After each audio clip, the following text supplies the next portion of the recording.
Good Sunday morning. I'm Heather Kovar. We have your day's top stories straight ahead.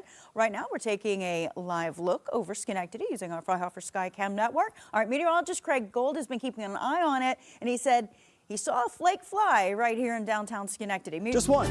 Just one. Yeah, right. If you look closely. Yeah, so there have been some flurries that are coming down across parts of the area, and then even actually some more robust snow showers as you go north and west of the capital region. We're looking at a couple of different fronts that are heading our way. The first front is going to come through later in the afternoon. This will put an end to the lake effect stuff, but it's actually going to bring us some scattered snow showers and perhaps even a few robust snow squalls. They'll be scattered, not widespread like we saw a few days ago.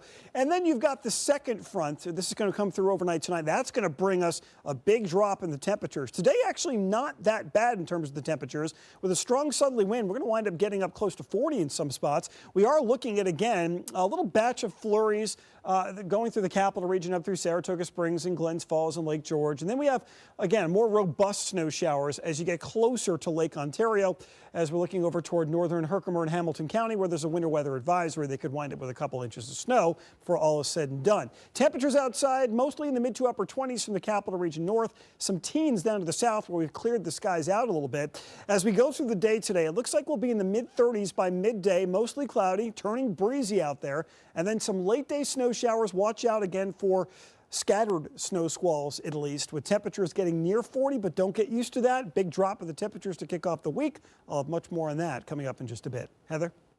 Craig, thank you. This morning, we're working to learn more about a shooting yesterday in Troy. Police tell CBS 6 it happened at the intersection of 6th Avenue and 102nd Street. They say the call came in at 3:05 p.m. yesterday. One person was hurt, but the extent of injuries are unknown at this time. State police say they've made an arrest in the murder of an elderly man in Berkshire County. Police are charging William Gingerich of the town of Clarksburg, Massachusetts, with the murder of a 71-year-old man from Berkshire County. Police say they found Gingerich on an arrest warrant in Western New York and was taken to the Niagara County Jail. State police and the Berkshire County DA's office are looking to transport him back to Massachusetts to be arraigned.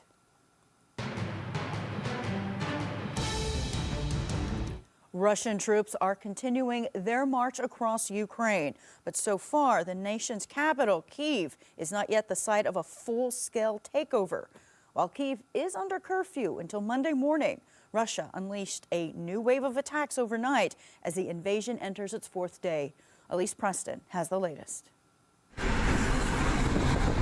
Russian forces blew up Ukrainian airfields and fuel facilities overnight as its invasion enters day 4. There are reports of street fighting in Ukraine's second largest city, Kharkiv. On Saturday, a missile struck a high-rise apartment building in the capital city of Kyiv. The Russian troops continue the severe shelling of both military infrastructure, but also civilian objects. Cyber attacks also against the websites of the governmental institutions continue. Ukraine's president is vowing not to surrender. But for Ukrainian citizens, the situation is becoming desperate. While people are hunkering down for safety in underground parking garages and subway stations, more than 150,000 others are rushing for the borders. The U.S. predicts as many as 5 million Ukrainians could be forced to flee. We don't have any choice. We must do this something for survival. The U.S. has pledged an additional $350 million in military aid, and the U.S., UK, and European Union are blocking certain Russian banks from the SWIFT global financial messaging system. Save Ukraine! Across the U.S., Americans demonstrated their support at rallies Saturday in Los Angeles and New York City. We are Ukrainians living in New York, and we are desperate to ask people to help Ukraine to fight. And a Ukrainian chorus opened Saturday Night Live last night, singing Prayer for Ukraine, flanked by a table with candles spelling the word Kyiv, Ukraine's capital, and sunflowers, Ukraine's national flower. Elise Preston, CBS News, New York. The United Nations says it has confirmed at least 240 civilian casualties, including at least 64 people killed in the fighting in Ukraine that erupted since Russia's invasion on Thursday, though it believes the real figures are considerably higher because many reports of casualties remain to be confirmed. Happening today, the Capital District branch of the Ukrainian Congress Committee is hosting a rally at the New York State Capitol to stand in solidarity with Ukraine. That's at 2 p.m. And at the same time, we're told demonstrators will gather outside the White House in Washington, D.C. Ukrainians in the capital region also continue to pray for peace. Community members gathered at the St. Nicholas Orthodox Church in Troy, praying for family members and friends who live in Ukraine. They say it's a horrifying experience, and they're thankful for the capital region community showing support. Have just a one, country, and we would like to support and we would like to fight for that country. It's so important for all Ukrainians. I feel like this is just, a tragedy. It's like that feeling where you know something is horribly wrong and you hope you're just going to wake up from this. Some say they're not able to reach their loved ones in Ukraine. Others say they try to check in regularly.